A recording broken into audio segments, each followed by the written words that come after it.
Good morning, good afternoon, and good evening, everybody. Thank you for tuning in to another Supatease video. And Blizzard is giving us basically like a final update, a final warning on what to expect when it comes to class tuning and the performance of your specialization. So if you've been sitting on the fence going like, I don't know what to play, should I go for this? Is it going to be strong? Is it going to be weak? Am I not going to get into a group? Am I not going to like it long term? Or is it going to be too complicated? Well, this update from Blizzard should help you figure out that decision a lot easier, because it's going to be lifting the veil on any possible outcomes into the future. And as always, if you want to make sure that you're staying up to date with news related to World of Warcraft, educational and entertaining content, then make sure to smash that subscribe button.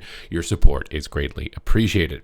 So right here they say, with the official launch of Midnight upon us, we want to take the opportunity to give you a sneak peek at our tuning and class update roadmap as we head into the first season of Midnight. So it's basically like, what week is something going to hit the chopping block in that type of regard.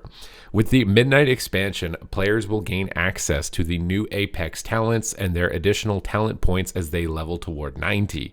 Similarly to how we approached the War Within class changes, we will continue to look at class performance and any emergent pain points to see where we might have opportunities to make changes during major content updates. So does this mean patches or 0.1 patches? We have to see. In Midnight, many specializations have undergone large changes in order to meet our design goals for the expansion. While the scope and full list of class updates are still being worked on, we are paying close attention to both internal metrics as well as player sentiment as we assess how to proceed.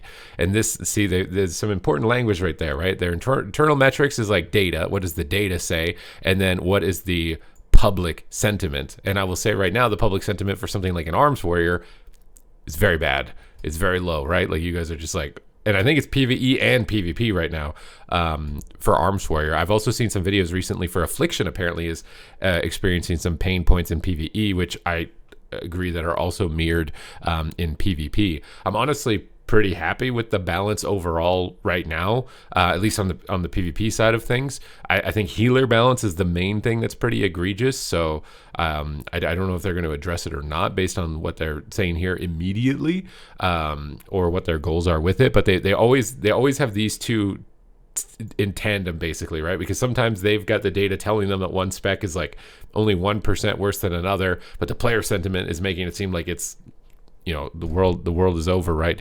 So they usually include that verbiage when they're thinking that way. When it comes to tuning adjustments, our next planned pass is expected to arrive with the Midnight Season 1 launch on March 17th. Okay, so we're gonna go live on February 26th, and we're gonna level. And then when the dust settles, when we actually get like the competitive season for Mythic Plus, competitive season for PvP, then what? Our next pass will follow immediately afterwards, utilizing data gathered during the week heroic difficulties are available.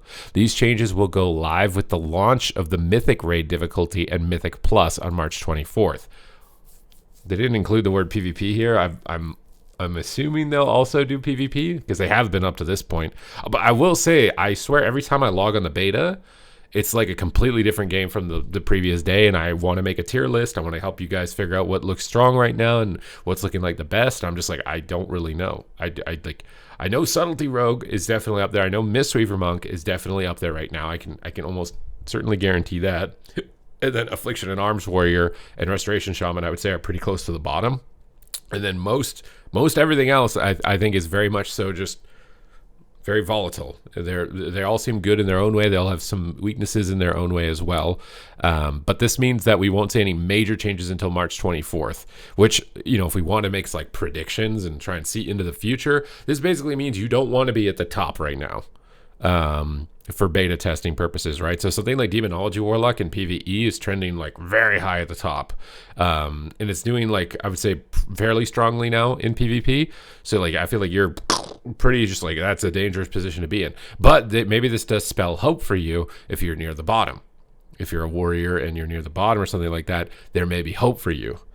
And I don't want to promise anything because there's no guarantees on that. But they definitely want to use the launch where they get every single player in the game that's trying to min-max the game as much as possible to give them the most data to see, like, is it really that bad, or just has someone not found exactly the build that's required in order to make it work. So this is giving me hope. Although I will say, if you want to have like a fun world PvP experience, the leveling and the dungeons leveling, I'm sure, are not going to be super gatekeepy. So you can pretty much play whatever you want. But I would say like world PvP, if you want that type of content right at the start of the launch experience, it's a good idea to keep tabs on something that might be really good or strong, depending on how much time you have to play, how many alts you're planning on leveling, and then how long it's ultimately going to take to level as well. But what do they say past this point? Beyond these dates, we will look to perform more tuning passes based on data gathered during the starting weeks of Mythic difficulty for Season 1 and the March on Quell Danas available the week of March 31st. So that's not a lot of time, the 17th to the 31st. So there's going to be a lot of changes. For these two passes, we err on the side of caution, though, with the amount of tuning we do until their respective Mythic end bosses die. Okay, so they don't want to like randomly disrupt the race, but like, what if people are just stacking Demonology Warlock or something? Because like the charts that I've seen, I think it was for dungeons though, but some charts I've seen, some specs are like pretty excessively far ahead. Like, are they not going to? But they're not going to completely chop off your ankles, I guess. So maybe if you're like super OP, they won't do it. But is that also going to apply to PvP?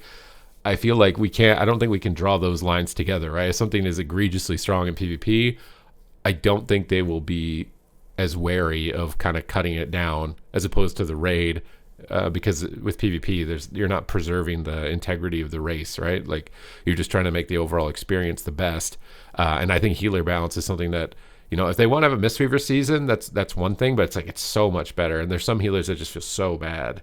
So I'm hoping that doesn't mean that language is going to apply to PvP as well. While I can understand the standing point here for PvE for the raid, hoping they're not going to apply that for PvP.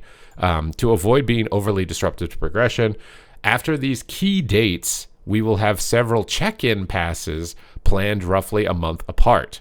I like that they're talking to us. How about we actually just like give them credit here that they're talking to us to say that, like, here's when we're planning to do it. We're not going to go that hard here, but after this, we might go a little harder there, depending on what happens with the integrity of the race. Because I feel like this is actually something we've been asking for a long time, and everybody gets like super negative about it when we're in the dark and we don't know what's happening. We're just like, marksman hunters, what's going on? Why do they like this? Please tell us why. I can't do it. This is nice. That just giving us a plan, telling us what's going to happen, so that we can prepare for it ahead of time. And we know that there's a light at the tunnel. There's just not a dead air forever. I really think this is good that they're doing this type of update. Once players obtain higher item level and better optimized gear sets, which is also another important component, all of the testing, all of the tier lists assumes best in slot max level. It does not assume pre-raid bis. It doesn't assume honor level gear. It doesn't assume no set bonuses. It doesn't assume no best trinkets. So class balance could be very different under those pretenses. But obviously, you're not really picking your spec based on the first 2 weeks, right? You're picking it based on like the end month or whatever when you're going for your reward and whatever content you're doing. But the throughput of several specs will shift up or down relative to others, and we feel it's important to be diligent in looking at the current state of class balance as time goes on. I really like the communication here. I'm just hoping that some of this is not going to apply necessarily the same to PvP. The fact that we don't say PvP at all maybe is a little bit concerning, but at the same time, they've also done a lot of changes. So I'm kind of just trusting that it's going to go, even though they didn't include the word there. For a more specific timeline, we've listed the dates we plan to perform tuning adjustments below. Please note that this is not an exhaustive list of Season 1 tuning, just the ones immediately coming up. All of these changes will be applied with weekly restarts in each region. So on March 17th, this is probably the big one. They said it's not going to really be that big. I don't know which ones are going to. I think the one on the 31st potentially could be the biggest one. 17th depends on how egregious things are. I think this one will be very light. The March 24th one, that one will be a very light one, not to impede with the race, if anything. And then depending on how things went, if guys are just like really overperforming after all that dust is settled, this might be a massive one on April 7th. So we got a little bit of roller coaster here, but at the same time, it means that hopefully we're all going to be taken care of, because I think class balance is one of the most important components to player retention. If you go in there and your spec is bad, no one's inviting you to the group, whether it's based on perception or actual performance, and then nothing is done about it, or if you're a healer and you just feel like it's impossible to beat another healer in PvP and you just basically want to leave the game, like is actually happening right now in the beta, which is why it's concerning that they're saying this and they're not doing like just a hey, take down the damage of the healers, a little bit in PvP. Right now is a little bit concerning, but at the same time, the rated season doesn't start. Maybe they just want to make sure, and it's not a huge deal because the rated season didn't start. But I'm very happy with the communication, at least on this. They have said we want to emphasize that these dates may change as needed. So this means if there's an emergency, oh my God, we didn't expect that, or this broke, and now this class is 10 times better, they will do something. We may also hotfix any especially disruptive bugs or tuning issues at any point in time. Please do the healer damage in PvP on Mistweaver, Disc, and Holy Paladin.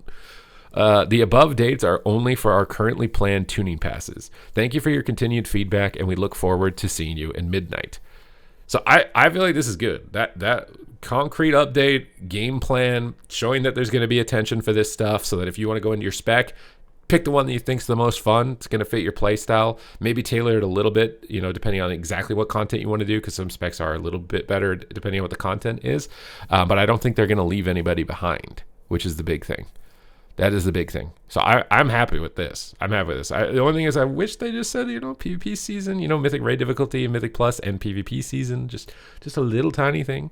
But other than that, I think it's pretty good. So good news. This is good news. So thank you guys for watching the video. I hope you guys enjoyed the update, and I will see you in the next one.